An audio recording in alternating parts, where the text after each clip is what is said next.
ప్రపంచంలోనే type 2 diabetes రోగుల సంఖ్య భారతదేశంలో 2వ స్థానంలో ఉంది. ఊబకాయం కూడా పెరుగుతోంది. దీనివలన బరువు నిర్వహణ, చక్కెర నియంత్రణ మందులకు డిమాండ్ వేగంగా పెరుగుతుంది. ఒక అంచనా ప్రకారం ప్రపంచ మార్కెట్ రాబోయే కొన్ని సంవత్సరాలలో ఈ మార్కెట్ సుమారు $150 బిలియన్లకు చేరుకుంటుంది. నార్డిస్క్ అధికార వెబ్సైట్ ప్రకారం ఓజెంపిక్ అనేది ప్రిస్క్రిప్షన్ ఔషధం. దీని ప్రధాన విధి టైప్ 2 డయాబెటిస్లో రక్తంలో చక్కెరను నియంత్రించటం. ప్రపంచవ్యాప్తంగా ఊబకాయం, మధుమేహం వేగంగా వ్యాప్తి చెందుతున్న సమయంలో ఈ జీవనశైలి వ్యాధులను తగ్గించడానికి ఔషధ తయారీదారులు వివిధ రకాల మందులను అందుబాటులోకి తీసుకువస్తున్నాయి. ఫార్మస్యూటికల్స్ కంపెనీ నోవో నార్డిస్క్ భారతదేశంలో తన ప్రసిద్ధ డయాబెటిస్ ఔషధం ఓజెంపిక్ను విడుదల చేసింది. ఇది టైప్ 2 డయాబెటిస్ చికిత్సలో ఒక ప్రధాన ముందడుగు. ఈ ఔషధం ధరను కంపెనీ వారానికి 25 mg ప్రారంభ మోతాదుకు 8,800గా నిర్ణయించింది.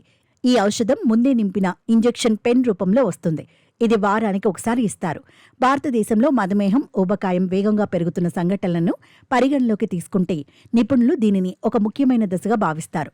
టైప్ 2 డయాబెటిస్ ఉన్న వయోజన రోగులకు అక్టోబర్లో CDSCO ఈ ఔషధాన్ని ఆమోదించింది.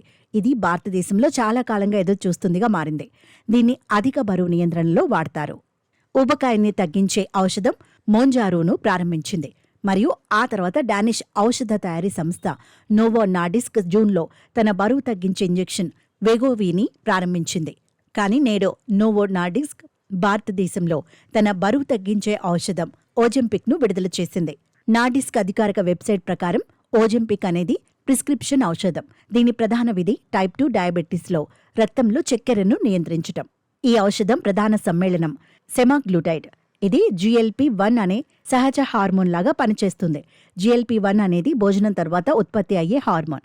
ఇది రక్తంలో చక్కెరను నియంత్రించడంలో, ఆకలిని తగ్గించడంలో, అలాగే జీర్ణక్రియను నెమ్మదింపజేయడంలో ముఖ్యమైన పాత్ర పోషిస్తుంది.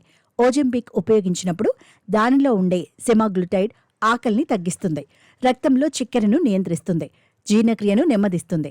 దీనివల్ల తినటం తగ్గుతుంది, బరువు తగ్గుతుంది. భారతదేశంలో దీనిని ఎండోక్రినాలజిస్టులు, ఇంటర్నల్ మెడిసిన్ నిపుణుల ప్రిస్క్రిప్షన్ ద్వారా మాత్రమే ఉపయోగించవచ్చు. దీనిని సౌందర్య లేదా బరువు తగ్గించే ప్రయోజనాల కోసం ఉపయోగించడానికి అనుమతి లేదు. మొత్తానికి వేగంగా మారుతున్న మందుల తీరుతో అసలు ప్రాణాలు ఉన్నట్టా ఊడినట్టా అని జనం కంగారు పడుతున్నారు. అప్పుడే